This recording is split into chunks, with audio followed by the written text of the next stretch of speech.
السلام عليكم ورحمة الله وبركاته. اليوم إن شاء الله بنحل بيبر 1 في سنة 2012 شهر 6. السؤال الأول قال لك تمام all the following are true except بكل صح ما عدا واحدة. 35-year-old lady diagnosed 5 years ago with type 2 diabetes mellitus.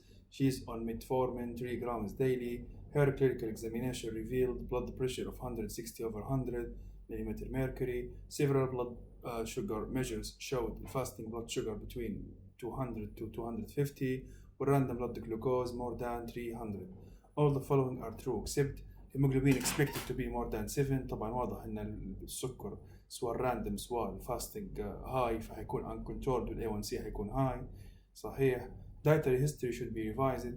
Dietary history is very important and you have to control disease by controlling blood sugar by healthy food يكون high in complex starch ولو في الفات والبروتين. Addition of insulin is helpful طبعا صح إنه تعطي في 3 جرام ميتفورمين very high dose ومش هتقدر تعطي دواء تاني على الأغلب تعطي insulin هيكون 100% كويس. Increasing metformin dose improves your hyperglycemia. طبعا هذه الغلط. أنت عندك very high dose في metformin ما عادش تقدر تعطي أكثر من هيك وحتى هذه المفروض تنقصها. طبعا هنا المفروض تعطي 1500 زي ما تعرفوا وهنا dose very high فالإجابة هذه غلط. Angiotensin converting enzyme inhibitors is to be started. طبعا عندها hypertension diabetes ACE inhibitors very helpful to delay or stop the progression of renal impairment. السؤال اللي بعده all the following tests are helpful in diagnosing secondary hypertension except. يعني هتقدر تجاوب من غير ما تقرأ باقي السؤال لأن هذول كلهم يقدروا يشخصوا بهم أو يساعدوك في تشخيص secondary hypertension إلا واحدة. secondary hypertension يعني في underlying cause other than essential. فنشوفها كذا كولامينز كويسة في كرونوسيتوما. glucose tolerance test كويس في حالة glucose tolerance test ممكن تشوفوه. خليه الاستيرون بلازما رينين كويس في حالة الكونز ديسيز. رينين انجيوغرافي كويس في حالة الرينال ارتري ستينوزز. كورتيزول ليفل كويس في حالة الكاشينج سيندروم. طبعا الإجابة glucose tolerance test مش هيفيدك في حالة secondary hypertension يعني diabetes يكون عندها مش هيساعدك هلبا في انك تعرف secondary cause. ممكن يعطيك كلو انه في primary hypertension او essential hypertension اللي عنده association مع diabetes لكن يعني مش هيعطيك كلو على secondary causes. فعلى الاغلب الاجابه هي B يعني على الاغلب اجابه B.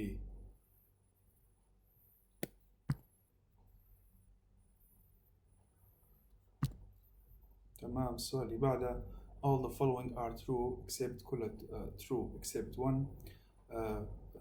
60-year-old patient presented with history of malaise, headache and exertional dyspnea.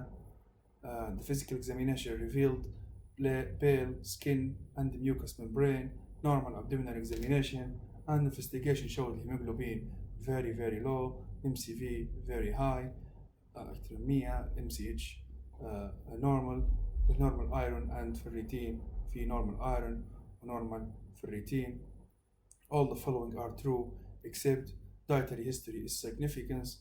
يعني أولى يعني هو شنو عنده هذا عنده أنيميا ماكروسيتيك أنيميا وعنده هيديك وماليز وإكزيرشن ديزنيا على أغلب pale skin mucous membrane normal abdomen على أغلب عنده dyspnea due to anemia. فdietary history is significance. تمام تنشوفوها. sensory ataxia and neuropathy may associate with this condition. اوكي sensory ataxia و neuropathy ممكن تصير في حالة B12 deficiency صحيح. it may be caused by atrophic gastritis. إجابة صحيحة اللي هي pernicious anemia commonest cause of B12 deficiency. B12 deficiency should be measured. إجابة صحيحة. تشوف الفيتامين B12 اللي عندها macrocytic anemia والديزنيا. corticosteroid therapy is treatment of choice. ما أعطاكش يعني treatment corticosteroid ما أعطاكش كلو عليها يعني malaise headache exertional dyspnea. history examination عندها pale skin mucous membrane normal. examination investigation عندها anemia iron ferritin كانوا normal. يعني ما عندكش أي كلو على الكورتيزول، ما فيكش أي كوز يعني obvious cause اللي يتعالج بالكورتيزول عطاهولك. فيعني dietary history يكون significance إنه يكون مش vegetarian ومش vegans وياكل كويس بالذات اللحوم. كورتيكوستيرويد ثيرابي هنا ماليش علاقة. فأعتقد أن الإجابة بإذن الله هي الأخيرة، بحكم أن كل الإجابات الثانية صحيحة.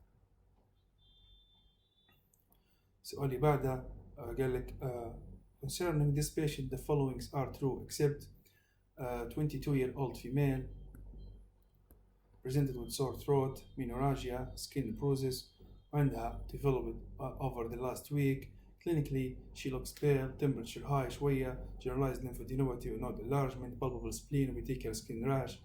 something يعني serious، ماهيش حاجة بسيطة. دام في spleen enlarged spleen وفي lymph node enlargement، على الأغلب في حاجة يعني مش benign. This investigation showed hemoglobin low, WBC high, platelet very low, peripheral blood film showed 26% lymphoblasts high. Concerning this patient the following are true except كيف تلقى الليمفوبلاست في البريفرال أكثر من 25 تعطيك very big suggestion about the possibility of acute lymphoblastic leukemia to be present. فهنا عندها very high lymphoblasts. تشوفوا الإجابات قال كلها true except bone marrow aspiration، أكيد بتشوف بها الليمفوبلاsts. lymph node biopsy is needed for diagnosis confirmation. Secondary infections are usual complication. Good hydration and isolation are of value. أكيد chemotherapy improves the outcome، طبعا صح. lymph node biopsy is needed for diagnosis confirmation. usually ما ناخدوش biopsy ناخدو bone marrow aspiration. أعتقد أن الإجابة بإذن الله B هي الإجابة الصح. إن عادة يعني في الأكيوت ليمفوبلاستيك لوكيميا هو ديسيز له علاقة أكثر بالبون، فالليمف نود يعني ما ياخدوش منها في بايوبسي، على عكس الليمفوما اللي هي البايوبسي أمست ولازم تشوفها سواء كانت هوجكن أو نون هوجكن، لازم يعني تشوف الليمف نود تاخد بايوبسي مش تشخص. بينما هنا ما فيش ولا لوكيميا يقول لك البايوبسي is mandatory، فيش أي نوع من اللوكيميا يقول لك البايوبسي mandatory. حتى كرونيك ليمفوبلاستيك لوكيميا البايوبسي ماهيش mandatory، ما يطلبوش فيها، غالبا يشخصوا بالبلد فما يحتاجوش حتى في بايوبسي، يعني حتى من البون مارو ما يحتاجوش عادة، إلا الأكيوت ليمفوبلاستيك لوكيميا والأكيوت مايلويد لوكيميا. الباقي يمكن حتى بالدم تشخص، مرات تحتاج تدير بايوبسي يعني. فالسؤال الرابع إجابته هي السؤال الرابع إجابته زي ما قلنا lymph node biopsy هي اللي ملهاش علاقة. تمام.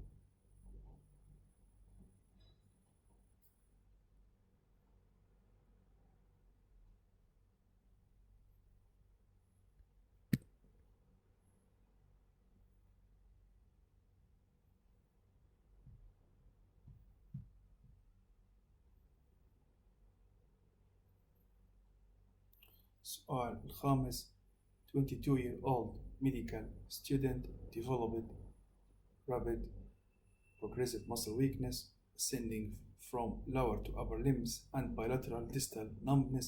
Neurological examination revealed bilateral lower limb hypotonia, normal muscle bulk, muscle power 2/5, absent tendon reflex.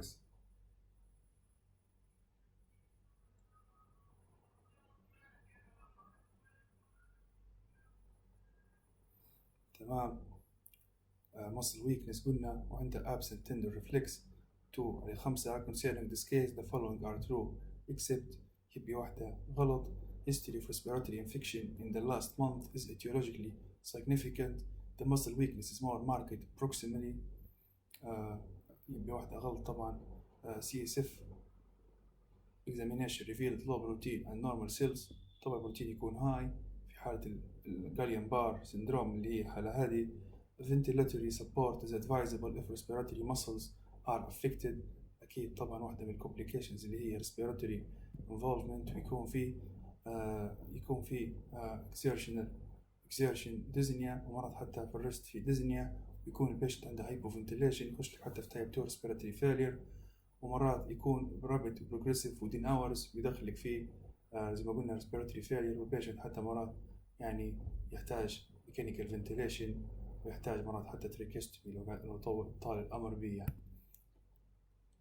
Most of patients showed complete resolution within 3 to 6 months. طبعا قريب 90% أو أكثر هيولي حالهم كويس، وبعض منهم هيكون عنده residual impairment في neurological system، يكون عنده مثلا weakness أو عنده مشكلة. طبعا الجاليوم بار ممكن يجيك autonomic وسنسوري موتور كله يجي، لكن usually lower motor مش upper motor على عكس المالتيبل سكليروسيس. السؤال اللي بعده قال لك there were no any clinical neurological deficit. CT brain showed no signs of intracerebral hemorrhage.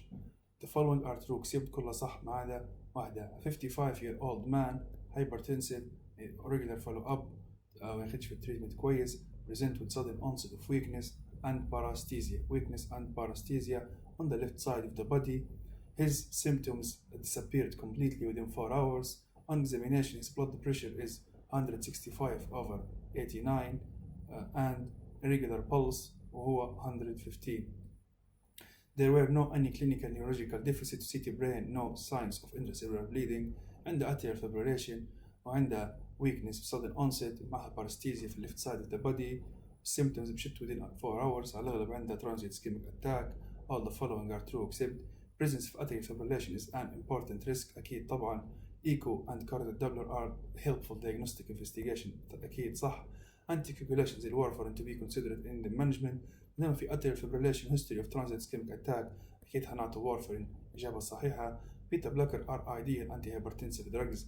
أكيد طبعا عندهم الأكشن بتاع antihypertensive و also الريت كنترول بتاع atrial fibrillation، بالذات إن فيه كده atrial fibrillation مرات تكون يعني فيها ventricular response. فكيف تعطي بيتا بلوكر هيتحسن البيشنت هلبة. The risk of another stroke is very low. طبعا transient ischemic attack عنده high risk of recurrence، مرات تتحول ل overt to full blown stroke بدل transient ischemic attack. الإجابة الأخيرة غلط. All the following are true except a 35-year-old African visited our country recently, present with attacks of fever, headache, malaise, and diarrhea. No history of any drug intake or any chronic illness. Clinically, he has a temperature of 39, pallor and mild tender splenomegaly, fever, Jack B, fever, attack of fever, headache, malaise, and diarrhea. تمام. The following are true except maybe past history frequent attacks of fever. طبعا الأغلب هذه عبارة عن ملاريا أو يعني أغلب حتكون ملاريا acute ملاريا فالسيبارم أو ملاريا الثانية attack.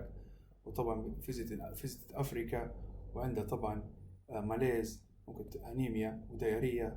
no history of drug intake or chronic illness. هو temperature بتاعه high وعنده pattern بتاع الأنيميا وعنده mild tender splenomegaly. على الأغلب ملاريا. كلها true except make has past history frequent attacks of fever. أكيد عنده cyclic fever في كل 36 ساعة في حالة الفالسيبارم، كل 48 ساعة في حالة الأوفال والفايفكس، وكل 72 ساعة في حالة البلازموديوم مالاري. في كل سبيسيس عنده ساعة معينة يصير فيها الفيفر. فهذه صح. jaundice is a common finding due to hemolytic anemia. يصير jaundice صحيح. blood film examination is diagnostic في thin و thick blood film. usually diagnostic الزوز بالذات thin يوريك حتى species هو، بينما الثيك يعطيك كلو إن هي ملاريا. السايكلوفير نعطيه في الهربس سيمبلكس مش في الملاريا غلط.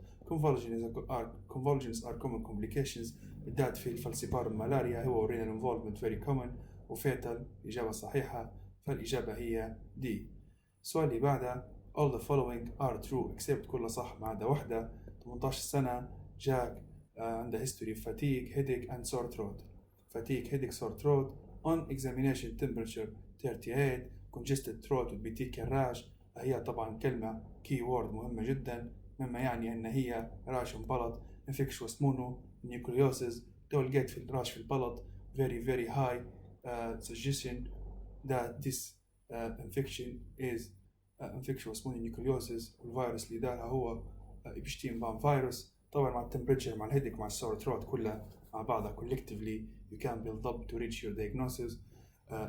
other findings في cervical lymphadenopathy, peripheral blood film عنده atypical lymphocytes. typical يعني ده كلها typical lymphocytes نلقوا فيها في infectious mononucleosis. هذه صح. ESR high وعندها قال لك all the following are true except this condition is transmitted by droplet. أكيد صحيح، اسمه الثاني kissing disease، يجي من kissing during oral to oral transmission and due to droplet by يعني exposure to infected person via droplet during speaking or during eating sharing الفود أو أي حاجة لها علاقة بالسلايفا. يبشتين بان فيروس كوزيتيف ايجنت، إجابة صحيحة. بول بانل تيست نفسه هو الهيتيروفيل تيست، لقوه انتي بودي بوزيتيف في حالة انفكشوس مونونيوكليوزز ونيجاتيف في حالة السيتوميجالو والاتش اي في والتوكسوبلازما. طبعا دي لبشتين بان فيروس توكسوبلازما اكيوت سيرو كونفرجن اتش اي في، والاقرب واحد للسيتوميجالو فيروس اللي هو اخوه هيربس سمبلكس رقم 5، بينما اللي بشتين بان فيروس هيربس سمبلكس رقم 4، فيكون الزوز يشبهوا بعض. لكن ديما السيتوميجالو فيروس يوجوالي مايلد ويوجوالي ما فيش بتيكي الراش ويوجوالي يكون هيتيروفيل انتي بودي نيجاتيف، هذه تكون نيجاتيف. فهذه على الاغلب يشتين بان فيروس امبيسلين ثيرابيوتيك اوبشن، لو تعطيها يخش لك في موربيلي فورم راش وفي سيفير راش، ويمكن يديلك حتى كرونيك فاتيج، فرد بالك تعطيه هذا. There is absolutely contraindicated to give ampicillin unless you confirm that you have a bacterial infection rather than virus, because this will lead to splenomegaly ويزيد لك الماليز والكرونيك فاتيج and يديلك الماربوليفولم راش. فالامبيسلين is absolute contraindication في حالة بشتين بان فيروس. meningococcal can complicate this condition meningoencephalitis. طبعا كل الفيروسات ممكن تديلك meningoencephalitis زي هذا، زي الفاريسيلا، زي سير هيربس سمبلكس 1 و 2، وأيضا ممكن يديرولك هيباتايتس. فهذا كلهم إجابات صحيحة تعتبر صحيحة. All the following statements are true except كلها صح ما عدا واحدة. كانت 33-year-old presented to the casualty after suicidal attempt، حاول ينتحر. She has a history of 2 times previous trials of suicides، مش أول مرة يحاول ينتحر. She expressed female. She expressed sense of hopelessness, feeling guilty of doing wrong, and was tearful and not interested to talk to her doctor. She was slow speaker and her movements were retarded. الأغلب هذه طبعا تشخيص major depressive disorder. قال لك all are true except the detailed social history is very important. صح. lithium carbonate will improve symptoms. ليش علاقة نعطي في bipolar disease during mania. Psychotherapy is needed أكيد. Antidepressant should be started أكيد. Admission to psychiatry ward is indicated. أحسن حاجة في السايكاتري very logical and very reasonable، يعني إنك أنت فاهم حتجاوب من غير حتى ما تكون قريب. ليثيوم طبعا نعطي فيه زي ما قلنا في المانيا، وعندك هلبة complications أو side effects منها hypothyroidism وسايكوجينيك أو نقول نفروجينيك diabetes insipidus، ومنها يديلك renal failure وchronic fatigue، وعنده هلبة complications نعطوا فيه والأكشن بتاعه بعد 2 weeks، وما ينعطاش في الدبريشن بالك ينعطى في المانيا. فهذه الإجابة الغلط. السؤال اللي بعده قال لك the following are true except 52-year-old man smoker Jack increased body weight exertional dyspnea right hypochondrial discomfort. معناها increased body weight exertional dyspnea and right hypochondrial discomfort. عمره 52 سنة، هو smoker. on physical examination البلس بتاعه 150 beat per minute regular and occasional ectopic beats. blood pressure 120/90 كويس. raised GVB عنده وbilateral ankle edema. cardiac auscultation revealed an apical band systolic murmur. breath sound were normal and there were bilateral basal crackles. تمام. body weight increasing exertional dyspnea right hypochondrial discomfort.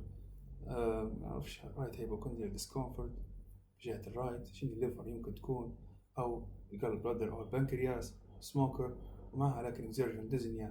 كاردياك كيس على الأغلب هي نشوفه. قالك قالك all are true except paroxysmal nocturnal dyspnea is a feature في الهارت فيلير. صح.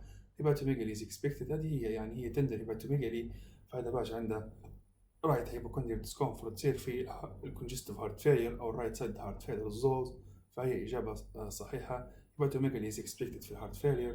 echo can assist and prognosis مظبوط. diuretics have no role. طبعا أكيد diuretics have role، فهذه غلط. they have a role. okay. renal function and potassium should be monitored under therapy.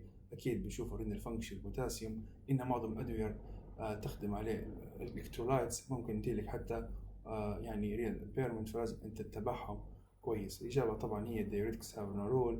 أكيد diuretics have a big role in the management of heart failure and pulmonary edema.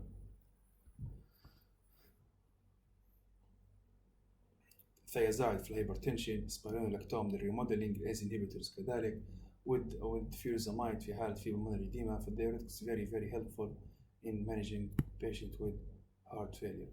تمام.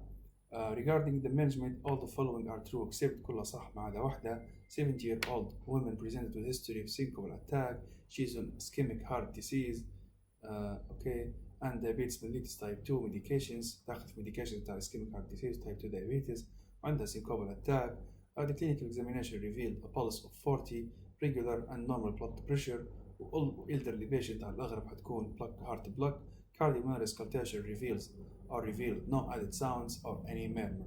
Regarding the management, all following are true except absence of anginal pain excludes acute myocardial infarction.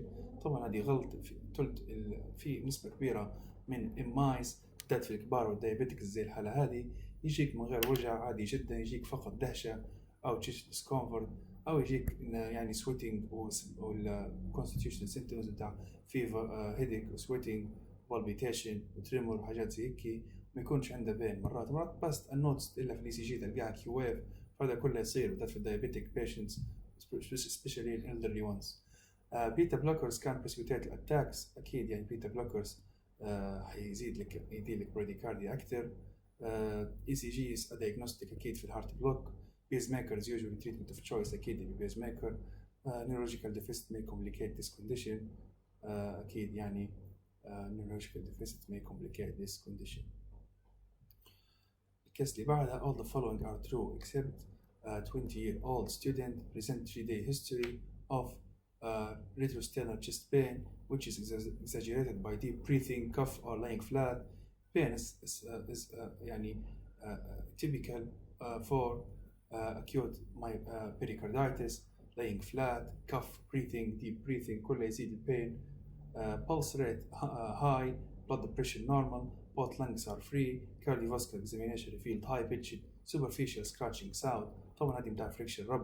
فهي acute myocarditis كلها صح ما عدا واحدة. history low grade fever يمكن يكون upper respiratory tract infection قبلها وviral prodrome. yes. ECG changes seen only in limb leads. no. ECG changes diffuse ST segment elevation تلقى. فهذه إجابة غير صحيحة. non-steroid anti-inflammatory drugs is the management أكيد not of non-steroid anti-inflammatory drugs especially aspirin. Coxsackie virus is a possible underlying causative organism. yes. واحد من causative organism هو الكوكزاكي. commonest virus يدير لك الأكيوت pericarditis هو Coxsackie virus. pericardial effusion can complicate this condition. absolutely yes. السؤال اللي بعدها all the following measures can be used in the management of this patient except يعني كلهم نستخدموهم في العلاج إلا واحدة. شوفوا الحالة 65-year-old female referred to medical department after pelvic surgery. Recently she developed a painful left lower limb swelling with hotness. Clinically she had tender calf muscles. The systemic examination revealed no abnormal findings. على الأغلب هذه يعني عندها deep venous thrombosis. All the following measures can be used in the management of this patient except كلها صح في الDVT إلا واحدة. bed rest limb banding ممكن colored doppler ultrasound colored وانا يوريك الارتري والفين صح. وارفرين هيبرين نعطوا فيهم فيتامين كي ماليش علاقة طبعا. نعطوه في التوكسيسيتي اوف وارفرين بعد فريش فروزن بلازما لكن كتريتمنت هيزيد لك الكوجيوليشن. فالإجابة غلط. تمام. The following are true except كلها صح إلا واحدة. 38-year-old patient presented with history of fatigue, bone pain, itchy dry skin. fatigue, bone pain, itchy dry skin. تمام. her blood pressure 190/110 very high. her hemoglobin 8, normal cystic normochromic anemia, urea high, creatinine very high.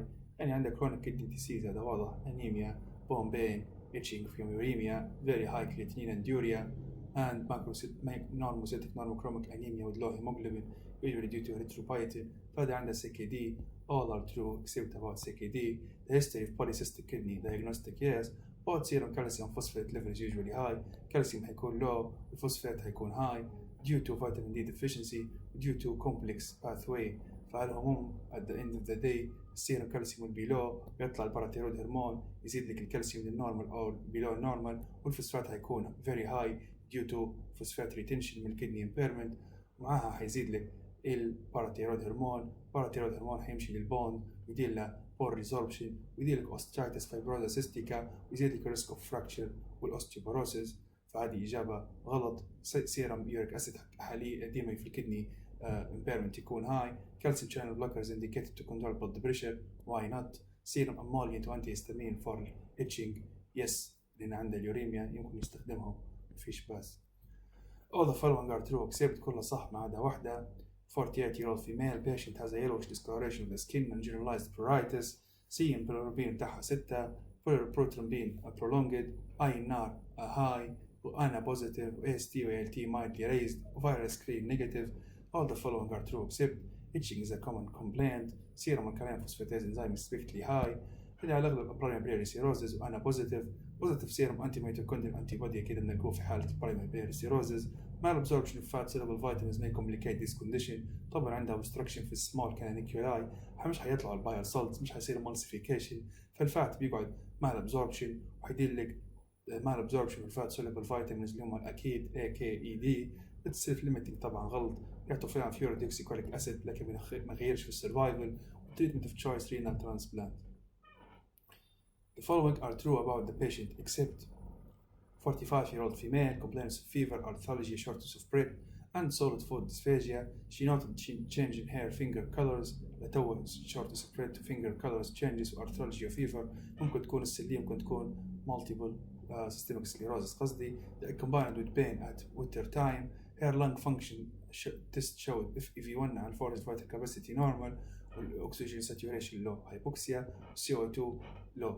معناتها type 1 مش type 2. the following are true about the patient except طبعا مش نقول type 1 و 2 لأن هنا زي ما نخش في respiratory failure لكن نحكي لك مش إنك تقعد تكون تفرق بيناتهم. هنا type 2 يكون CO2 high type 1 يكون low. فهي عندها hypoxia pure hypoxia without hypercapnia. the following are true except muscle weakness and wasting are features. على الأغلب طبعا arthralgia shortness of breath solid food dysphagia finger color changes وعندها FEV1 على forced vital capacity normal. ممكن تكون على الأغلب هي systemic sclerosis. muscle weakness طبعا feature صح. other features of Crest syndrome must be looked for.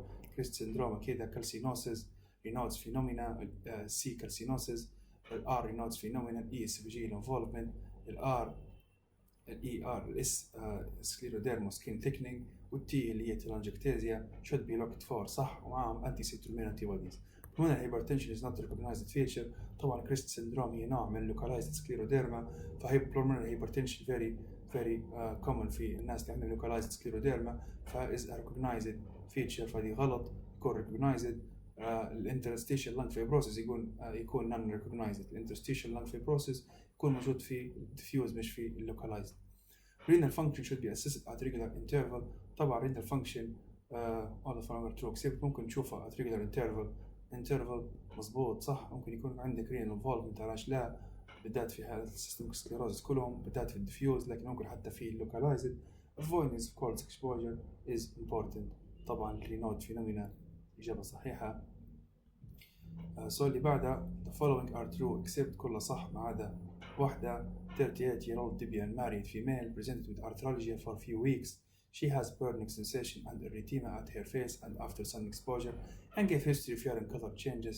Had a photosensitivity and renal impairment. The clinical examination revealed blood pressure high, BB high, mild lymphedema, investigation ANA positive, rheumatoid negative, hemoglobin 9, normochromic anemia, platelet low, urea high, and creatinine high. Patient عنده السلي واضح. Following are true except his history of missed abortion is significant. طبعا لو في missed abortion أكثر من واحد نشكه في antiphospholipid syndrome very common with SLE. 24-hour collection of proteinuria is advisable. في high risk of nephrotic syndrome. If you do 24-hour collection you can assess whether or not you have nephrotic syndrome. So this choice is correct. Convulsion can be associated feature. طبعا convulsion CNS SLE very poor prognosis can be present with these symptoms. hydralazine is the fair choice control hypertension. hydralazine واحد من drugs اللي يديروا فيه drug induced labs هو البروكينامايد وايزونيازايد. فبالك تعطيه لأنه بديلك drug induced SLE فهذه إجابة غلط ما نعطوش في الهيدرالازين. antiphospholipid assay is required. طبعا زي ما قلنا very common with SLE إجابة صح. الإجابة هي دي غلط. أعطي anti hypertensive drugs آخرين من غير الهيدرالازين. all of the following are true except 21-year-old male جاك 21 سنة abdominal pain mainly right iliac fossa for 6 months معنا fever مع altered bowel habit no history of mucus or blood lost 13 kilogram weight during last 5 months or last 5 months يعني على الأغلب حتكون Crohn's disease right iliac fossa pain weight loss altered bowel habit without blood وفيفر على الأغلب هي Crohn's disease. His investigation WBC 12 هيموجلوبين 9.5 مايكروسيتيك هايبوكروميك انيميا طبعا تصير في حالة كرونز صار مع very high albumin low calcium very low. The following are true about patient except after ulceration may be seen طبعا للسليم الانس Crohn's disease من الانس للماوث فكله يكون involved وعندهم after ulceration واحدة من DD other DD اللي هم السلي باجر disease وكرونز طبعا reactive arthritis syphilis lichen planus كلها يجيكم oral ulcerations stress فيعني تحفظهم DD of after ulcer. Total colonoscopy multiple biopsies is indicated.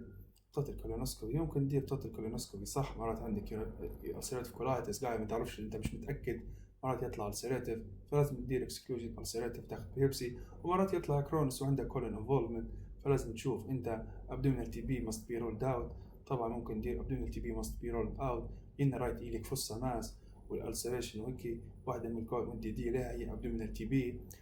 serum iron total iron binding capacity ferritin are required كده serum iron total iron binding capacity and ferritin are required تشوفهم azithromycin and high dose azithromycin and high dose steroid should be started طبعا نعطي واحد منهم ما نعطيهمش مع بعض نبدأ بالستيرويد فأعتقد أن هذه هي الإجابة الغلط تقريبا إنك تبدأ بهاي دوز ستيرويد وبالتالي كيف تبي توقف ستيرويد تعطي ستيرويد سبيرنج ايجنتس زي الاميون سبريسنت زي الازيتايوبريل والسايكلوسبورين فالأغلب هي الإجابة الأخيرة نبدأ بالستيرويد قبل في الريلابس أو في الفليرنج فليرز وبعدها غيروا عليه الستيرويد سبيرنج ايجنتس.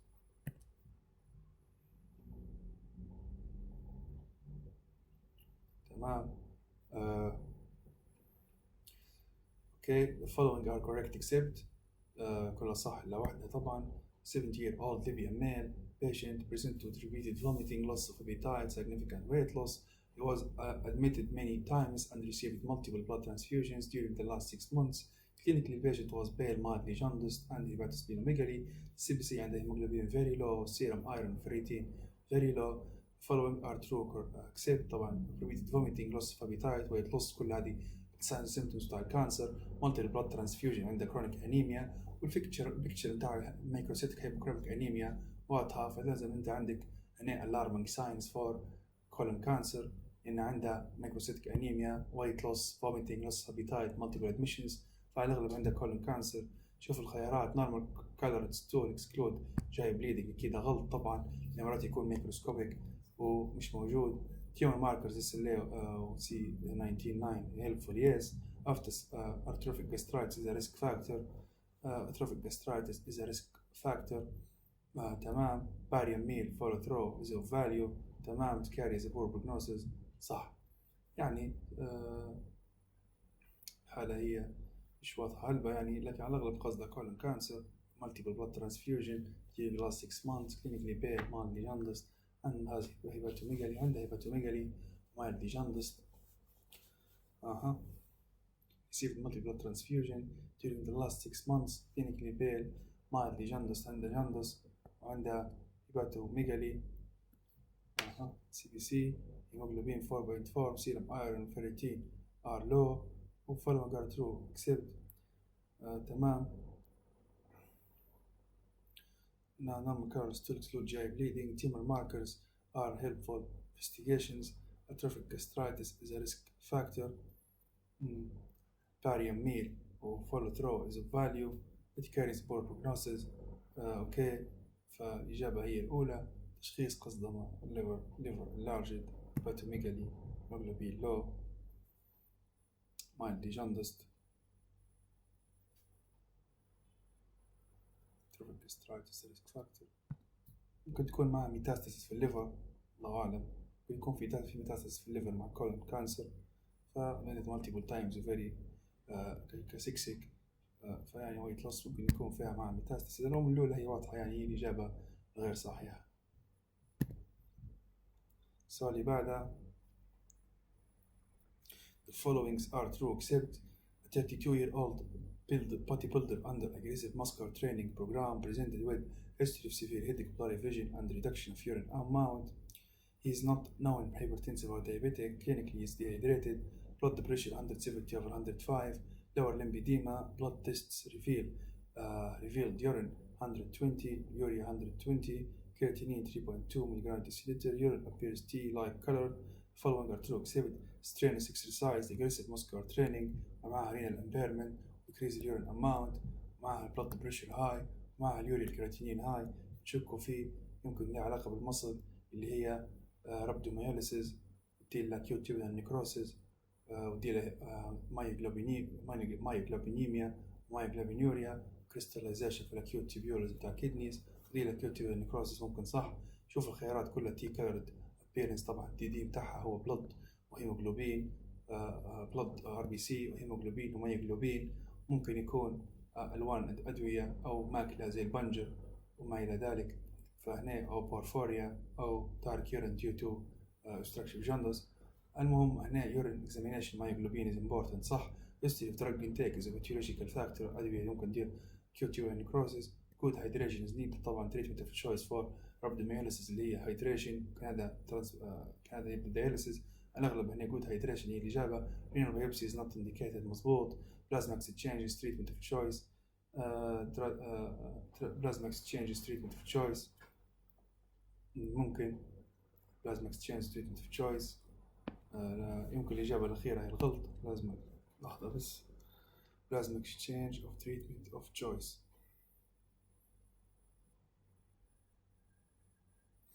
طبعا البلازما اكسشينج تريتمنت اوف تشويس هذه ما لهاش علاقة في التريتمنت. بلازما اكسشينج لو انك عندك انتي بوديز عندك شيء، لكن هنا ما عندهاش علاقة برابدومياليسيس. طبعا اعطيك فلويد زي ما قلنا فلويد وهيدريشن ممكن دياليسيس، لكن حاليا ما تعطيش ما فيش بلازما اكسشينج، ما هيش واحدة من الاوبشنز فور تريتمنت.